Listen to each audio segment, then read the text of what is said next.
How to enable Android's nearby share to and transfer files. Hello everyone, welcome to this channel. I'm here to help you out today. So without any delay, let's get started. So first of all, what you need to do is very simple process.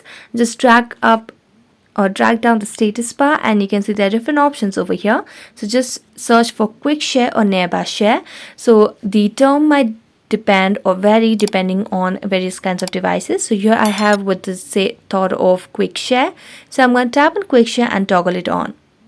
So as I tap on quick share, here you can simply see how you'll appear and how you can see for nearby devices. So simply tap on turn on Bluetooth, and as you do that, it will start to receive different devices that are active. So you just have a tap on got it and it will be ready to receive. So you just have to connect both the phones with the Bluetooth and then you'll be able to quickly share or transfer the file. So that's it. Thank you so much for watching this video. See you next time.